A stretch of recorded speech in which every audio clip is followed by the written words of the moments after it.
தோழர்களுக்கு வணக்கம். சோஷியல் மீடியாவில், மெயின் ஸ்ட்ரீம் மீடியாவில் ஃபுல்லாகவே இதை பற்றியான ஒரு டிஸ்கஷன் தான். உங்களுக்கு எல்லாருக்குமே தெரியும், டிவிகே கட்சி விடுதலை சிறுத்தைகள் கட்சிக்கு ஒரு அமைச்சர் பதவி கொடுத்தாங்க. ஐயுஎம்எல் அந்த கட்சிக்கும் ஒரு அமைச்சர் பதவி. ஆல்ரெடி காங்கிரஸ் 2 அமைச்சர் பதவி வாங்கியிருக்காங்க. இப்படி டிஎம்கேவோட பயணம் செய்து டிஎம்கே ஆதரவு ஓட்டுக்களை பெற்று அவர்களுடைய ஓட்டுக்களை அறுவடை செய்த இந்த சின்ன சின்ன கட்சிகள் இன்றைக்கி டிவிகேக்கு ஆதரவு கொடுத்து அவர்களை ஆட்சி கட்டிலில் அரியணை செய்ய வைத்து இப்போது அவங்களுக்கே அமைச்சர் பதவி கொடுத்து இதில் எல்லா கட்சியும் எனக்கு பல இது உண்டு, விமர்சனங்கள் உண்டு எல்லா கட்சி மேலே. எனக்கு டிஎம்கேல காங்கிரஸ் மேலேயும் சரி, ஐயுஎம்எல் இதெல்லாம் பற்றி எனக்கு தெரியாது. ஆனால் விசிகேன்றது ரொம்ப பவர்ஃபுல்லான ஒரு லீடரை கொண்ட ஒரு கட்சி, ஒரு கொள்கை பிடிப்புள்ள ஒரு கட்சி. அப்படி தான் நான் பார்க்குறேன். காங்கிரஸ் மாதிரியோ மற்ற கட்சிகள் மாதிரியோ கிடையாது. இது தொடர்ந்து திமுகவோட பயணம் பண்ணிச்சு.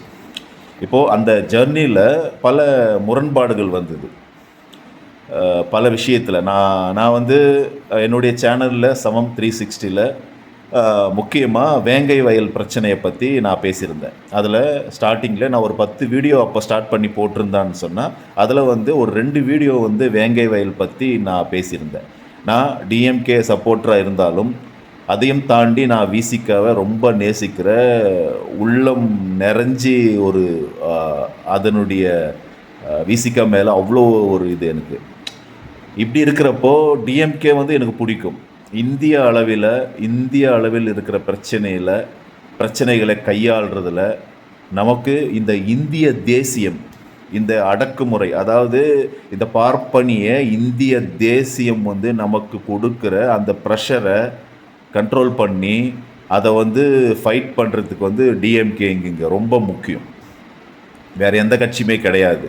ஆனால் அந்த கட்சிக்கு ஒரு பெரிய கேடயமாக இருக்கிறது விசிகே. இதில் எந்த மாற்று கருத்தும் இல்லை. இது அரசியல் தெரிஞ்சவங்க எல்லாருக்குமே தெரியும் இது. ஏன்னா விசிகான்றது ஒரு டிஎம்கேவின் ஒரு அரண். இப்போது எங்கே டிஎம்கேவுக்கும் விசிகேவுக்கும் முரண்கள் ஏற்படுது அப்படின்னு பார்க்கும்போது, 35 வருஷமாக அரசியல் பண்ணுற ஒரு விசிகேவின் தலைவர் திருமா அனைத்து விஷயத்தையும் டெடிகேட் பண்ணி தன்னுடைய வாழ்க்கையை அதை தனிப்பட்ட வாழ்க்கைக்கு இருக்கிற அந்த சுகத்தெல்லாம் விட்டுட்டு மக்களுக்காகவே மக்களோடவே பயணம் பண்ணுற தலைவன் ஒரு சில விஷயங்கள் எதிர்பார்த்துருக்கலாம். அது ஒரு நியாயமானதான விஷயம்தான் என்னை பொறுத்த வரைக்கும். அதாவது ஆட்சியில் பங்கு, அதிகாரத்தில் பங்கு அப்படின்ட்டு. இப்போது ஏன் டிஎம்கேவும் சரி ஏடிஎம்கேவும் சரி பல வருஷமாக ஆட்சியில் இருந்திருக்கிறாங்க, ஆனால் ஆட்சியில் ஏன் பங்கு கொடுக்க மாட்டேன்றாங்க அப்படின்ற ஒரு கேள்வி, அது நியாயமான ஒரு கேள்வி தான். இப்போது பெரும்பான்மை, ஃபார் எக்ஸாம்பிள் எடுத்துக்கலாம். நீங்கள் பெரும்பான்மை இப்போது 234 தொகுதியில் நீங்கள் ஒரு குறிப்பிட்ட தொகுதி அளவுக்கு இப்போ நீங்கள் கூட்டணியே சேர்த்துக்கிறீங்க, அப்போ கூட்டணி தேவைப்படுறாங்க. ஆனால் ஆட்சியில் பங்கு, அதிகாரத்தில் பங்குன்றப்போ உங்களுக்கு ஒரு நெருடல் இருக்குது. அதில் அந்த நெருடல் எனக்கு புரியுது. எனக்கு அந்த நெருடல் ஏன்றது எனக்கு புரியுது. அது எக்ஸ்பிளைன் பண்ண வேணாம். அது நாகரிகமாக இருக்காது. ஆனால் அப்போது அவங்களுடைய ஓட்டுக்கள் வாங்கி நீங்கள் அரியணையில் உட்காரும் பொழுது அவங்களுக்கான ஒரு பிரதிநிதித்துவம் தேவைப்படும் அப்படின்றது கேட்குறதுல என்ன நியாயம் இருக்குது? சரி, இதில் ஒரு அளவுகோல் வச்சுக்கலாம். இது முடிஞ்சிருச்சு. அதாவது அண்ணன் வன்னியரசு அங்கே போய் மினிஸ்டர் ஆகிட்டார். இனி எப்படி செயல்படுவார்? அவர் வாய்ஸ் ரைஸ் பண்ணுறதுக்கு சான்ஸ் இல்லை. அங்கே போயிட்டு பல ப்ராப்ளம், அதாவது தமிழ்நாட்டில் நடக்கிற ப்ராப்ளத்தெல்லாம் வாய்ஸ் ரைஸ் பண்ணி பேசுகிறதுக்கு வாய்ப்பு இல்லை அப்படின்னு சொல்கிறாங்க. எது நடந்தாலும் நடக்கட்டும். ஆனால் இனி வரும் காலில் டிஎம்கேவும் சரி ஏடிஎம்கேவும் சரி எந்த ஒரு பெரிய கட்சியும் சரி அதிகாரத்தில் பங்கு கொடுக்கும்போது ஒரு வரையறை, ஒரு விஷயத்தை இது பண்ணணும். அதாவது 234 தொகுதியில் இப்போது விசிகாவுக்கு ஒரு 10 தொகுதி தர்றாங்கன்னு சொன்னால் அந்த 10ல் ஒரு 4 தொகுதி, ஒரு 5 தொகுதி ஜெயிச்சா, பாதிக்கு பாதி ஜெயிச்சா அவங்களுக்கு ஆட்சியில் அதிகாரம் பங்கு அப்படின்னு சொல்லிட்டு இது தலைமை, அதாவது எந்த கட்சி கூட்டணியை ஆர்கனைக்கிறாங்களோ அவங்க முடிவு பண்ணுற விஷயந்தான். ஒரு சீட்டு கொடுத்தாலும் மினிஸ்டர் பதவி கொடுக்கலாம், மனம் இருந்தால் மார்க்கம் உண்டு அப்படின்னு சொல்லுவாங்க. அப்போது இந்த மாதிரி ஒரு மினிமம் காமன் மினிமம் ப்ரோக்ராம் மாதிரி இது முன்னாடியே இது வந்து என்ன பண்ணணும்னா, இதுக்கு வந்து ஒரு விஷயத்தை வந்து சைன் பண்ணிக்கணும். 10 தொகுதியில் ஒருத்தர் கேட்குறாங்கன்னா, ஒரு சிறிய கட்சி 5 தொகுதியில் ஜெயிச்சா அவங்களுக்கு ஒரு மினிஸ்டர் போஸ்டிங் அப்படின்ற மாதிரி. அப்போது இந்த மாதிரியான ஒரு ஒப்பந்தத்தோடு இனி செயல்பட்டால் நல்லா இருக்குன்னு நினைக்கிறேன். ஏன்னா முக்கியமாக வந்து விசிகாவினுடைய கோரிக்கை அதுதான். இப்போது அந்த கோரிக்கை அங்கே நிறைவேறப்போ கட்டாயம் அவங்களுக்கு வந்து இந்த விஷயத்தில் இப்போ எந்த கட்சிக்கு எதிர்பார்க்காது நீங்கள் சொல்லுங்கள். சாதாரண ஒரு கட்சி இருக்கும்போது விசிகா போன்ற ஒரு கடுமையான உழைப்பின் அடித்தளத்தோடு ஒரு முன்னேறிய ஒரு கட்சிக்கு வந்து ஏன் இந்த ஆசை இருக்கக்கூடாது? இப்போ திமுக காரர்கள் வந்து, நானும் திமுக காரன் தான், நானும் வந்து திமுகவுடைய அவ்வளோ பெரிய சப்போர்ட்டர். ஆனால் விசிகாவை தாண்டி என்னால் இது பண்ணவே முடியாது. விசிகா டிஎம்கே எந்த அளவுக்கு களத்தில் நின்று போராடி இன்றைய தமிழகத்தை உருவாக்கி இருக்கிறதோ அதே மாதிரி ஒடுக்கப்பட்ட மக்களை பல போராட்டங்களில் நின்று தலைவர் திருமா வந்து இன்றைக்கி வந்து ஒரு அரசியல் தெளிவோடு வச்சிருக்கிறார். இதுதான் வந்து நான் புரிஞ்சுக்கின விஷயம். அப்போ உங்களுக்கு வந்து எந்த அளவுக்கு வந்து ஒரு வரலாறு இருக்கோ அதே மாதிரி விசிகாவுக்கும் ஒரு வரலாறு இருக்குது. அவங்கள அசிங்கப்படுத்தியோ அவங்கள அவமானப்படுத்தியோ நீங்கள் வந்து அங்கே ஜொலிக்க முடியாது அப்படின்றது தான் நிதர்சனமான உண்மை. சரி,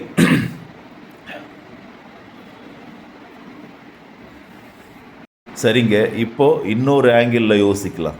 இப்போது டிவிக்கே அவங்க வந்து அந்த மினிஸ்டர் வந்து நாங்கள் உங்களுக்கு கொடுக்குறோம் அப்படின்னு சொல்லிட்டு அவங்க வந்து ரிக்வஸ்ட் வைக்கிறப்போ திருமா அவர்கள் வந்து இதை அக்செப்ட் பண்ணலன்னு சொன்னால் இன்றைக்கி இருக்கிற அந்த சோஷியல் மீடியா வந்து வேறு மாதிரி பேசியிருப்பாங்க. வேறு மாதிரின்னு சொன்னால் இவர் வந்து அறிவாலயத்தினுடைய கொத்தடிமை, இப்படி பல விமர்சனங்கள் சமூக வலைதளங்களை பார்க்க முடிஞ்சிருக்கும். இன்றைக்கி வந்து டிஎம்கே காரங்க, டிஎம்கே சப்போர்ட்டர்ஸ் வந்து எப்படியெல்லாம் வந்து திருமா வந்து முதுகில் குத்திட்டாரு, அவர் வந்து துரோகி மாதிரி பண்ணிட்டாரு, இதை வந்து மறக்க முடியாத ஒரு துரோகம் அப்படி இப்படின்னு சொல்லி பல விஷயத்தை, அதாவது உதயநிதி ஸ்டாலின் அவர்கள் தேர்தல் கேம்பெயினில் வன்னியரசை வச்சுக்கிட்டு அவர் ஒரு விஷயத்த சொல்கிறாரு, என்னுடைய சொகுதியை விட்டுட்டு கூட இங்கே வந்து அண்ணனுக்காக பேசிகிட்டு இருக்கா அப்படின்னு. ஒரு ரொம்ப சென்டிமெண்ட்டாக தான் இருந்தது. அரசியலில் இப்போ இந்த மாதிரி நேரத்தில் விசிக எடுக்கிற முடிவு இது வந்து அது ஒரு சாதாரண விஷயந்தான். ஆனால் ஒரு எமோஷ்னலாக கனெக்ட் பண்ணுற மாதிரி இந்த விஷயத்தெல்லாம் பேசிகிட்டு இருக்காங்க. சரி, விஷயத்துக்கு வரேன். ஆக்சுவலி இந்த டைமில் வந்து அண்ணன் திருமா வந்து இல்லை எங்களுக்கு மினிஸ்டர் பதவியெல்லாம் வேணான்னு சொல்லியிருந்தா பல பேர் வந்து அண்ணன் திருமாவை வந்து இதை விட தாண்டி விமர்சிச்சிருப்பாங்க. ஃபுல்லாகவே கொத்தடி. இதை டிவிகேக்காரர்கள் சப்போர்ட்டர்ஸும் சரி, நடுநிலையாக இருக்கிறவங்க சரி என்ன மாதிரி பேசியிருப்பாங்கன்னு சொன்னால், இவருக்கு வந்து அந்த மக்களை கொண்டு போய் திமுகவில் அடகு வச்சிட்டாரு அப்படின்ற மாதிரி பேசியிருப்பாங்க. பல அவதூறுகளும் அண்ணன் வந்து அவர் மேலே எப்போவுமே அவதூறுகள் பரப்புறதுக்காகவே பல பேர் வந்து தளத்தில் இருந்துக்கிட்டே இருக்காங்க அண்ணன் திருமா. அதையும் தாண்டி அவர் வந்து லாங் விஷனாக பல விஷயத்தில் யோசிச்சு தான் இந்த முடிவு பண்ணியிருப்பார். இப்போ டிவிக்கு பல பேர் சொல்கிறாங்க, அதாவது விசிகே மேலே அனுதாபிகள் சொல்கிறாங்க. எனக்கும் ஒரு விஷயத்தில் அதுதான் படுது. எப்படின்னு சொன்னால் டிவிக்கே வந்து இந்த மாதிரி ஒரு டிஎம்கேக்கு அரணாக இருக்கிற பல கட்சிகளை உடைச்சி கூட்டணிக்கு முன்பாகவே உடைக்க நினச்சாங்க. அதாவது டிஎம்கே கூட்டணியை இப்போது எலெக்ஷனுக்கு அப்புறமா உடைச்சிட்டாங்க. இதில் உடைக்கிறது மூலமாக பிஜேபி வந்து அவங்க என்னென்ன மாதிரியான விஷயத்தை தமிழ்நாட்டுக்கு அச்சீவ் பண்ணிக்க முடியுமோ அதெல்லாம் வந்து இப்போ ஈஸியாக டிவிக்கே வச்சு வந்து அச்சீவ் பண்ணிப்பாங்க. இது வந்து ஈஸியாக முடியும். பல ஒன்றியத்தின் அந்த திட்டங்களை ஈஸியாக, ஏன்னா விஜய் வாயை திறக்க மாட்டேங்கிறாரு. எலெக்ஷனுக்கு முன்னாடி என்ன மாதிரி பேசினார் அதை போய் பாருங்கள் ஒரு முறை, அந்த வீடியோவில் பாருங்கள். எலெக்ஷனில் எப்படி கத்திருக்காருன்னு சொன்னால், இந்த சர்ச்சிலெல்லாம் அந்த பெண்டிகாஸ் சர்ச்சில் 3வது பாட்டு லாஸ்ட்டில் ஒரு பாட்டு பாடுவாங்க. அப்போது எல்லாருமே கத்த ஆரம்பிச்சிருவாங்க. அப்போது அந்த மாதிரி ஒரு வாய்ஸ் வந்து அவங்களுக்கு எப்படி கிடைக்குன்னே தெரியாது, ஓடு கத்திக்கிட்டு இருப்பாங்க. அதே மாதிரி தான் விஜய் தேர்தல் கேம்பெயின் ஃபுல்லாக கத்திகிட்டு இருந்தார். இப்போது ஃபுல்லாகவே பாஸ்டிங் ப்ரேயரில், சனிக்கிழமை பாஸ்டிங் ப்ரேயரு, ரொம்ப டயர்டாகிட்டு தூக்கத்தில் அப்படியே கம்முன்னு உட்காந்துட்டு இருப்பாங்க. அந்த மாதிரி உட்காந்துட்ருக்கார் விஜய். இப்போது இவர் என்ன பேசுவார், ப்ரெஸ் மீட் வைப்பாரா? இப்போ இப்படிப்பட்ட கட்சிக்கிட்ட தான் அண்ணன் வன்னியரசு மினிஸ்டராக இருக்கார். இனி ஒன்றியத்தை எப்படி எதிர்ப்பாங்க, எப்படி அரசியல் பண்ணுவாங்கன்னு தெரியல. எல்லாத்துக்குமே டிஎம்கே மேலே வந்து குறை சொல்லிட்டு இருந்தாங்க, குறை சொல்லியே ஆட்சிக்கு வந்துட்டாங்க. ஓகே, எனக்கு பல விஷயங்கள், அதாவது டிவிகேன்ற ஒரு கட்சி மேலே ரொம்ப விமர்சனம். அவங்க வெற்றி என்னால் ஏற்றுக்கவே முடியாது. அந்த வெற்றி வந்து ஒரே ஒரு விஷயம், ஒரு தொகுதி, அந்த தொகுதியில் ஒரு கட்சி கடைசி வரைக்கும் போய் அங்கே என்ன பிரச்சனை இருக்குது, அந்த பிரச்சனையில் பல பிரச்சனைகளில் எது முதன்மையான பிரச்சனை, அந்த பிரச்சனையை தீர்த்து வைக்கிறன்ற ஒரு மக்கள்கிட்ட போயிட்டு அதை பற்றி பேசி இப்படி கனெக்ட் ஆகிட்டு அவங்க ஓட்டு ஜெயிக்கவே இல்லை.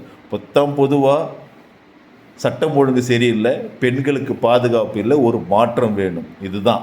இதை வந்து பேஸ் பண்ணி வந்த கட்சி எப்படி செயல்படுன்றத ஃப்யூச்சரில் நீங்கள் தெரிஞ்சுப்பீங்க. அவங்களால எதுவுமே பண்ண முடியாது. இதுதான் நான். ஆனாலும் வந்து ஆட்சியில் அதிகாரத்தில் ஒரு பங்கு விசிகாவுக்கு கொடுத்துருக்குறாங்க. ஆனாலும் இது ஏற்கனவே நான் சொல்லியிருந்தேன், பார்ப்பனர்களுக்கு இரு பார்ப்பனர்களுக்கு வந்து அமைச்சரவையில் பதவி கொடுத்துருக்குறாங்க.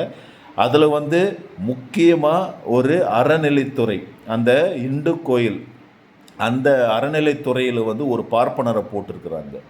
இது வந்து ஒரு மோசமான ஒரு சமூக அநீதி. இது இவர்கள் அதாவது எதுவுமே கேட்க முடியாது. அந்த அறநிலைத்துறையில் நடக்கிற பல பிரச்சனைகளை அவர் தட்டி கேட்கவே முடியாது. அதே சாதியினராக இருந்து ஒரு பெரிய பெரிய ஆட்கள், அதாவது பார்ப்பனர வகுப்பே இருந்த பல பேர் வந்து எதிர்த்து கேட்டிருங்க. அப்படிப்பட்ட ஆள் அவர்.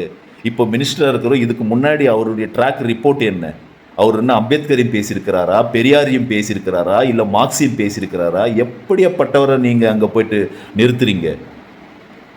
அப்போது போன ஆட்சியில் சேகர்பாபு அவர்கள், அவர் வந்து பக்கா இந்து மாதிரி தான் இருந்தார், பக்கா ஒரு என்ன சொல்கிறது, பக்திமான மாதிரி தான் இருந்தார். ஆனால் அவர் பண்ண விஷயத்தே இதுவெல்லாம் இந்து மதத்துக்கு எதிராக பண்ணுறாங்கன்னு சொல்லிட்டு இருந்த இந்த பார்ப்பன கும்பல்கள், இந்த பிஜேபி கும்பல்கள், இந்த ஆர்எஸ்எஸ் கும்பல்கள் இன்றைக்கி வந்து என்ன ஆகுவாங்கன்னா சைலண்ட்டாக என்னென்ன வேலை பண்ண முடியுமோ அதில் பண்ணிப்பாங்க. இதில் எங்கே சமூக நீதி இருக்குது? இன்றைக்கி வன்னியரசு அவர்களுக்கு வந்து நீங்கள் கொடுத்துருக்கலாம். ஆனால் ஒரு பக்கம் கொடுத்த மாதிரி கொடுத்து இன்றைக்கி வந்து மிக மோசமான இந்த இந்து அறநிலைத்துறைக்கு வந்து இந்த பார்ப்பனை நியமித்தது வந்து மிக மிக மோசமான ஒரு சமூக அநீதி. இப்போ இதுக்கு எதுக்கு சொல்ல வரனா, டிஎம்கே இந்த விஷயத்தில் ஒரு பாடம் கற்கணும். வருங்காலத்தில் வந்து இந்த மாதிரியான ஆட்சியில் பங்கு, அதிகாரத்தில் பங்கு, அந்த விஷயத்தை வந்து இம்ப்ளிமெண்ட் பண்ணாதான் இனி வந்து நல்லாயிருக்கும். இதுதான் உண்மையான சமூக நீதி. அப்போது விடுதலை சிறுத்தைகள் போன்ற கட்சிகள் வந்து உங்ககிட்ட எப்போவுமே அரணாக இருப்பாங்க. இதுதான் வந்து நான் டிஎம்கே தலைமைக்கு நான் தெரியப்படுத்துறதுக்காக இந்த வீடியோவை நான் பதிவு பண்ணுறேன். இதில் பல சிக்கல் இருக்கலாம். அங்கே இருக்கிறவங்க வந்து பெரிய நாட்டாமைத்தனமாக, பணையார்த்தனமாக, இந்த நிறைய பேர் இருப்பாங்க, பெரிய பெரிய பழம்புலிகள். இவங்களெல்லாம் கன்வின்ஸ் பண்ணி நெக்ஸ்ட் எலெக்ஷனில் ஆட்சியில் பங்கு, அதிகாரத்தில் பங்கு அப்படின்ற ஒரு விஷயத்தை நீங்கள் இம்ப்ளிமெண்ட் பண்ணாதான் இனி வரும் காலத்தில் வந்து தமிழ்நாட்டுக்கு நல்லாயிருக்கும், தமிழ்நாட்டு மக்களுக்கும் நல்லாயிருக்கும் அப்படின்றதான் நான் இந்த வீடியோவில் சொல்லிக்க விரும்புகிறேன். நன்றி, வணக்கம்.